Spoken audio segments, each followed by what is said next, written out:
Hello and welcome to the course CS348 Advanced Computer Network. This is the fifth lecture of Module 4. In this lecture, we are going to discuss about IEEE 802.11 protocol architecture, and this is the part of 2 of this lecture. If you remember, we have already covered 802.11 system architecture, and this lecture is based upon your protocol architecture. In the last class itself, in the part 1 of this lecture, we discussed about the Ethernet standard as well as your data link layer. So we assume that the basic knowledge is clear in the first part. If still you don't have the required knowledge, you can go to the previous video, which is the description, and the link is provided in the description. Go to that link, read it first, then we come to this watch this video. That is our request.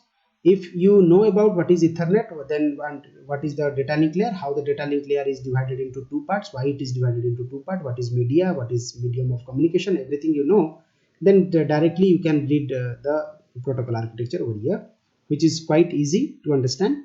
So let us start.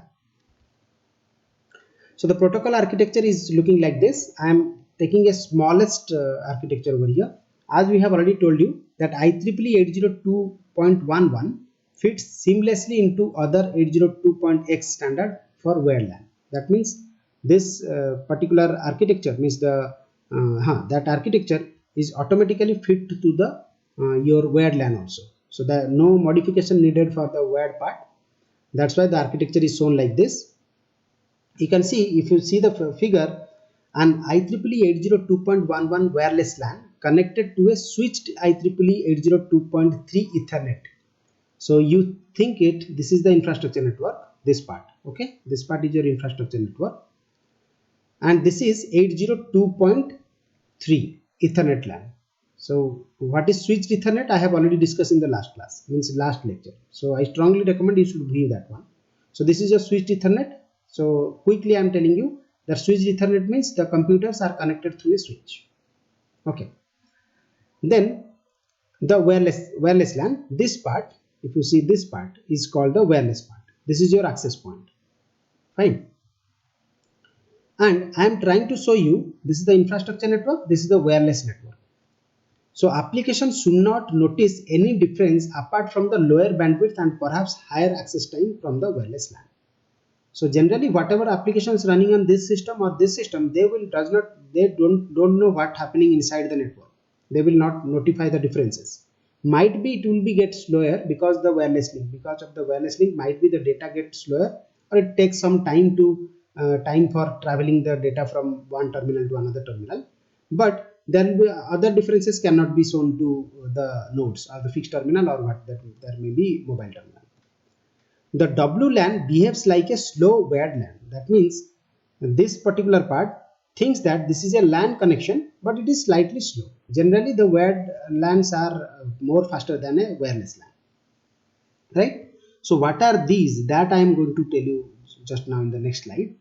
But try to understand this architecture. If you see, this is the access point. The access point is connected to a switch. From the switch, there is a fixed terminal connected to it, and the access point is connected with wireless LAN with a mobile terminal. And this symbol showing the Wi-Fi symbols, or that means the connection symbol. Fine. Now, this is the most common scenario, because every time, if you remember, when you enter into your college, you could have lots of access points connected to your computer build, means in your building, and when you open your mobile or your laptop, then you can directly connect to that access point and started accessing the internet. Okay, so that is the most common scenario. So that figure is showing over here. The higher layer, that is called TCP, IP and applications. That means for this mobile terminal and the fixed terminal, the higher layer means it is including this part. Sorry, the higher layer, let me use a color over here. So let me blue maybe. Okay, so the higher layer, that is called network, transport and application. We know that in network layer which protocol is we are using, that is IP. In transport layer we are using TCP, and application layer protocols are several protocols we are using in application layer too. So those layer have no difference, means the higher layer look the same for wireless node as well as wired node. So for wireless node, the same higher layer will be there. For wireless fixed terminal also the same higher layer will be there. But if you compare the lower 3 layers over here And we have already discussed that a data link layer will have two parts. One is called LLC and one is called MAC. So that was two part. So here also that is LLC and MAC. This is the data link layer, and the last one is obviously the physical layer. The MAC layer, here it is written 802.3 MAC. Why? Because it is a infrastructure network or fixed Ethernet, and here it is 802.11 MAC. That means the MAC protocol running over here is slightly different from the MAC protocol running over here. That's why the upper three layer have no problem, but the lower three layer has some differences. The upper part of the data link layer, the logic link control, covers the difference of medium access control layer needed for a different media. So as I have already talked about in the previous class, but still I have to explain over here also, the access point who is using the connections or who is governing the communication between this mobile terminal and fixed terminal have two different media. This part he is taking a wired media, and this part here it is a wireless media. That I am trying to tell you. So the upper part of the data link layer, logic link control, that is LLC. If you see, the LLC are not divisible, covers the difference of medium access control layer needed for media access. So this MAC layer has been differentiated. As if you see the access point, there will be two MAC layer, means two MAC protocols are used over here. So one protocol is 802.11 MAC, and this side this is 802.3 MAC, because this part is connected to the infrastructure network and this part is connected to the wireless network. Fine. So the remaining things are very simple. The physical layer is also having the same thing. The data will be traveled from the mobile terminal from here. Okay, so the data will be converted into your the transport layer will make a communication between the mobile terminal to the fixed node. That will be your TCP connection. Then the IP will be responsible for delivering the packet from node to node. That's been end to end. Then between these, the link layer control and MAC layer will take care of this part. So they will taking care of this part. So data will be traveled from here to here. So the packets which are traveling from this physical layer to this physical layer have the same packet format, that is 802.11 packet format. So after receiving, the access point will receive that packet with the same format. Now because that packet has need to be sent to the wired medium, that's why that packet format need to be changed to a MAC format. So he will do that, means by the access point will do that, convert the packet format or the frame which has been built up by your data link layer has to be in the form of MAC, 802.11 MAC. So it will convert to 802.3 MAC, because 802.3 MAC is the Ethernet MAC. So it will convert it, and then it will send through the 802.3 physical layer, and it will be traveled to the fixed terminal. This is how the data gets transmitted. Again, the physical layer, which I am going to explain over here, the physical layer is subdivided into physical layer convergence protocol. So in the physical layer there are two parts. The data link layer is having two parts, that is LLC and MAC. The physical layer is also of two parts, means two protocol are working over there.